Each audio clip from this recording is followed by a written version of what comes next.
तो बच्चों आज हम डिस्कस करेंगे बाई हाइड्रेशन ऑफ एल्काइंस और मोस्ट इम्पोर्टेंट टॉपिक है ये, आपको याद रखना है। और हमने पिछली क्लास में कुछ टॉपिक्स पढ़े थे जिसमें हमने डिफरेंट स्ट्रक्चर डिस्कस की थी, है ना। एक टॉपिक था आपका फ्रॉम हाइड्रोकार्बन्स जो हमने पढ़ा था, और यहाँ पर हमने जाना था कि रिडक्टिव ओजोनोलाइसिस कैसे होगा एल्कीन्स का, है ना। अब यहाँ पर हम बात कर रहे हैं कि हाइड्रेशन ऑफ एल्काइंस। तो सबसे पहले आप यहाँ पर देखो, मैंने एल्काइंस ले रखा है और अगर मैं रिएक्शन करा रहा हूँ HOH मतलब H2H है, सल्फ्यूरिक एसिड की प्रेजेंस में करा रहा हूँ, तो आप देखोगे ये क्या हो जाएगा, ब्रेक डाउन होगा, है ना। यहाँ पर ट्रिपल बॉन्ड आपके सामने नजर आ रहा है, फिर ये देखो डबल बॉन्ड आपके सामने नजर आ रहा है। इसके बाद OH यहाँ से जैसे ही अलग हुआ तो मैं बोलूँगा आप टोटोमेरेज में इसका दोबारा कराओ, तो यहाँ पर CH3CH डबल बॉन्ड O के साथ बनेगा। उसके बाद फिर सल्फ्यूरिक एसिड के साथ हम रिएक्शन कराएंगे तो ये एल्केन में कन्वर्ट हो सकता है। जैसे CH3 ट्रिपल बॉन्ड बना रहा है, CH HOH है, सल्फ्यूरिक एसिड आपके सामने दे रखा है, और यहाँ पर ये पहले क्या होगा, एल्कीन में कन्वर्ट होगा, फिर टोटोमेरेज में करा दो तो ये फिर क्या आप देखोगे एक फंक्शनल ग्रुप के साथ अटैच है, CH3, है ना। कीटोन ग्रुप आपको नजर आ रहा होगा, CH3C CH3 डबल बॉन्ड बना रहा है ये कार्बन सेंट्रल एटम, किसके साथ, ऑक्सीजन के साथ, तो कीटोन वाली फॉर्म होगी। इसके बाद एक रिएक्शन दे रखी है, नेमिंग रिएक्शन पूछा जा सकता है, तो आपको याद रखना है कि रासेनमंड रिएक्शन के नाम से इसको जानते हैं। कि रासेनमंड रिएक्शन था क्या, कि अगर मैं बोलूं कि एक बेंजीन रिंग आप देखोगे किसके साथ अटैच कर रखी है ना, कार्बन, और उसके साथ डबल बॉन्ड फॉर्म हो रहा है, फंक्शनल ग्रुप है सीधा सीधा, और ये H2 है, ये BSO4 आप बोल सकते हो, कैटालिस्ट की फॉर्म में यूज किया, तो मैं देखूंगा CHO जो होगा यहाँ अटैच हो जाएगा, और अलग क्या होगा यहाँ से बोल देंगे हम HCl, है ना। तो एक हाइड्रोजन इधर जोड़ दो तो HCl अलग हो जाएगा। अगर मैं बात करूं कि एल्काइल ग्रुप को किसके साथ कनेक्ट कर रखा है, COCl के साथ, फिर H2 के साथ रिएक्ट कराओ, फिर से मैं बोलूंगा कि आप वॉल्यूम करा रहे होगे जाइलिन को, तो वहां पर एल्काइल ग्रुप कनेक्ट कर जाएगा CHO के साथ, और HCl फिर बच्चा क्या हो जाएगा, अलग हो जाएगा। तो ये था आपकी रासेनमंड रिएक्शन। इसके बाद दे रखा है गम डी हैलाइड, तो डी हैलाइड में देखना, गम डी हैलाइड में रिएक्शन में क्या है कि अगर मेरे पास कोई एल्केन फॉर्म दे रखी है और वहां पर आप देखोगे अलग अलग हैलाइड ग्रुप जुड़े हुए हैं, या हैलाइड एटम बोल सकते हो, हेलोजन एटम बोल सकते हो, उनको रिएक्ट करा दो किसके साथ, सोडियम हाइड्रोक्साइड के साथ, तो यहाँ पर बनेगा बच्चा पार्टी CH3CH2, और ये देखो CH डबल अल्कोहल के साथ क्या होता है, अटैच, और फिर इसको हम हीट कर रहे हैं in the presence of H2O, तो यहाँ पर CH3CH2 CHO बन जाता है, और उसको हम क्या बोलते हैं, एसिड एल्डिहाइड बोलेंगे। तो ये प्रोडक्ट फॉर्म होगा। अगर मैं यहाँ पर बोलूँ कि CH3 देखो दो आपके क्या हैं, हेलोजन एटम दे रखे हैं, और ये आपका मिथाइल ग्रुप है, अटैच है किसके साथ, कार्बन के साथ, किसके साथ रिएक्ट करा रहा हूं मैं, पोटेशियम हाइड्रोक्साइड के साथ, KCl की प्रेजेंस में रिएक्ट करा रहे हैं, तो यहां पर भी देखो OH जुड़ जाता है, अल्कोहल इसके साथ जुड़ेगा, और फिर से अगर आप वाटर के साथ इसको रिएक्ट करा दो तो यहां पर एक स्ट्रक्चर और फॉर्म हो जाती है जो है CH3C और डबल बॉन्ड ऑक्सीजन के साथ, फिर एक और CH3 जुड़ा होगा उस कार्बन के साथ। अब यहां पर देखो एक रिडक्शन पढ़ने वाले, इसका नाम क्या है, Stephen reduction, most important topic है। ये भी पूछा जाता है भाई ये स्टेफन रिडक्शन क्या होता है, तो आप याद रखना जब कोई भी कार्बन, है ना, साइनाइड फॉर्म में होता है ना, या जुड़ा होता है एल्काइल ग्रुप के साथ, ये भी बोल सकते हैं, तो R, है ना, और ये कार्बन ट्रिपल बॉन्ड फॉर्म कर रहा है नाइट्रोजन के साथ, तो साइनाइड फॉर्म होगा। SnCl2 के साथ रिएक्ट कराना है HCl की प्रेजेंस में, तो ये कन्वर्ट होगा इमीन में, फिर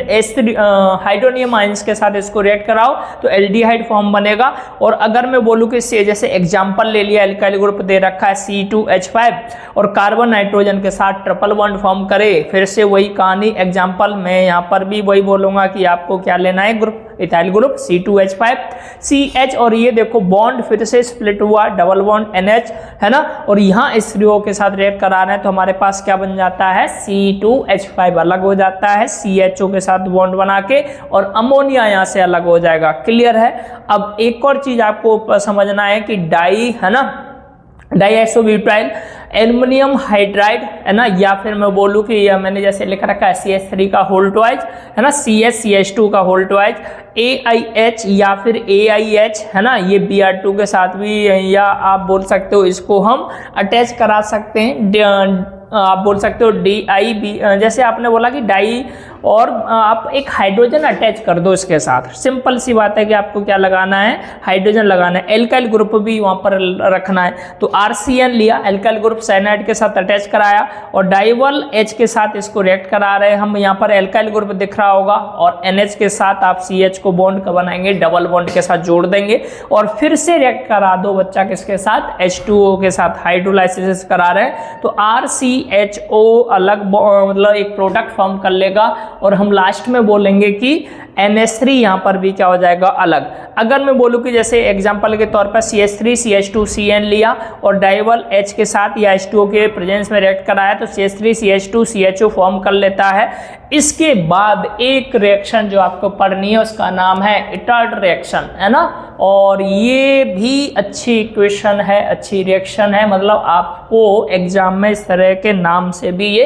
पूछी जा सकती है। तो आप देखो इसमें क्या है कि एक बेंजीन रिंग है, उसमें हमने अर्थो वाली पोजीशन पे क्या लगा रखा है, मिथाइल ग्रुप जैसे CH3, और मैंने उसको किसके साथ रिएक्ट कराया, CrO2Cl2 के साथ। ये कैटालिस्ट यूज किया CH2 और यहाँ पर हम देख रहे हैं कि ये जो CH है ना, ये रहता तो ये CH3 था मिथाइल और ये कन्वर्ट हो जाता है कि मैं यहाँ से हटाऊंगा CH और ये यहाँ पर अलग अलग दो फॉर्म बनाता है CrOH का होल ट्वाइस और इधर भी वही कहानी OH और यहाँ Cl2 जुड़ जाएगा, तो ये प्रोडक्ट फॉर्म होता है। अगर मैं फिर से हाइड्रोनियम आयन के साथ इसको रिएक्ट करा दूं तो ये आप देखोगे क्या बना लेता है, बेंजल्डिहाइड बना लेता है ना, बेंजल एल्डिहाइड, ये याद रखना है आपको। अब इसके बाद एक रिएक्शन है जो आपने पहले भी सुना होगा, है ना, गेटरमैन, है ना, कोच रिएक्शन के नाम से ये जानी जाती है। तो बेंजीन रिंग को हम रिएक्ट कराएंगे कोबाल्ट HCl के साथ और कौन प्रेजेंस है, किस कैटालिस्ट की प्रेजेंस में इसको रिएक्ट करा रहे हैं, तो AlCl3। अब यहाँ बन क्या रहा है, तो देखो बेंजीन रिंग के साथ अर्थो पोजीशन पर जुड़ा हुआ है CHO, तो फिर से वही बेंजल एल्डिहाइड रिएक्शन बनेगा और आपको याद रखना है ये फॉर्मुलाइजेशन बोलते हैं इसको, है ना, हम इसका नाम क्या बोलते हैं, फॉर्मुलेशन। अब एक रिएक्शन है एक और नई जिसका भी नाम आप जानते हो फ्राइडल क्राफ्ट रिएक्शन के नाम से। फ्राइडल क्राफ्ट रिएक्शन में आप देखोगे बेंजीन रिंग को आप रिएक्ट कराएंगे CH3COCl के साथ, किसकी प्रेजेंस में, AlCl3 के साथ। तो बन क्या रहा है, COCH3 और पोजीशन पर लगा है पैरा पर और HCl अलग हो जाएगा, इसको एसाइक्लेशन बोलते हैं, है ना। अगर मैं आपसे बोलूं कि जैसे बेंजीन रिंग है और एक और बेंजीन रिंग जहां पर क्या अटैच है, COCl है और किसकी प्रेजेंस में रिएक्ट करा रहे हैं हम, AlCl3 की प्रेजेंस में। तो यहाँ पर देखो आपके सामने CO लगा हुआ है और उसी के साथ में बेंजीन रिंग नजर आ रहा है, HCl अलग, इसको बेंजोलाइजेशन बोलते हैं, है ना, बेंजोलाइजेशन। अब इसके बाद है एक अगला टॉपिक जिसका नाम है भाई कीटोन्स को कैसे प्रिपेयर करोगे, तो ये भी है। ये सारे इंपोर्टेंट नोट्स आप इस क्लास में आज देख रहे हो, मोस्ट इंपोर्टेंट नोट्स हैं, इनको अच्छे से आपको क्या करना है, नोट भी करना है और लेक्चर को भी देखना है। तो पहला पॉइंट, हम कीटोन्स को प्रिपेयर कैसे कर सकते हैं। सबसे पहले आप एसिड क्लोराइड से भी इसको प्रिपेयर किया जा सकता है। तो हमने क्या लिया है,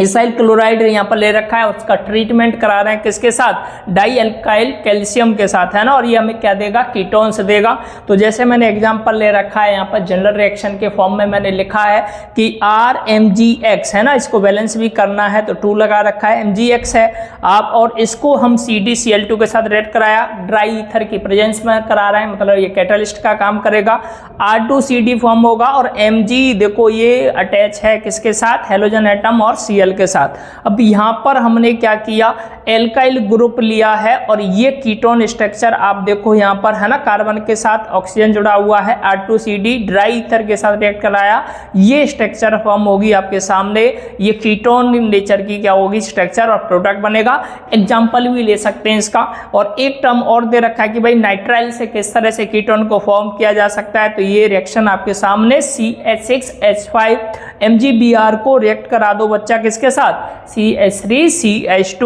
और इसके साथ में हमने जोड़ रखा है साइनाइड फॉर्म, ईथर की प्रेजेंस में रिएक्ट करा रहे हैं तो प्रोडक्ट क्या फॉर्म होने वाला है, तो आप देखोगे CH3CH2, है ना। और साथ में देखो यहाँ पर जो साइनाइड फॉर्म आपने ऊपर पढ़ा था, यहाँ पर ट्रिपल बॉन्ड था तो ये स्प्लिट हुआ, डबल बॉन्ड फॉर्म कर रहा है, NMgBr हो गया, C6H5 अलग हुआ, हाइड्रोनियम के साथ इसको फिर से हम कैटालिस्ट की प्रेजेंस में रिएक्ट करा रहे हैं कि H3O के साथ रिएक्ट कर रहा है प्रेजेंस में। तो बन क्या रहा है, CH3 CH2 बनेगा और यहाँ पर आप देख रहे हो डबल बॉन्ड बना रहा है ऑक्सीजन के साथ, ये भी आपका क्या स्ट्रक्चर होगा, कीटोन फॉर्म, है ना। अब इसका आपको पढ़ना है कि भाई फिजिकल प्रॉपर्टी क्या क्या हो सकती हैं, तो आप याद रखना रूम टेम्परेचर पर जब हम डिस्कस करेंगे तो आप बोलोगे मिथेनॉल इज अ गैस और इथेनॉल जो होता है वोलेटाइल लिक्विड होता है, एल्डिहाइड और कीटोन्स जो होते हैं वो लिक्विड और सॉलिड फॉर्म में फाउंड होते हैं, ये फिजिकल प्रॉपर्टी होंगी। ऑर्डर क्या हो सकता है, तो लोअर एल्डिहाइड हमेशा क्या रखता है, इसकी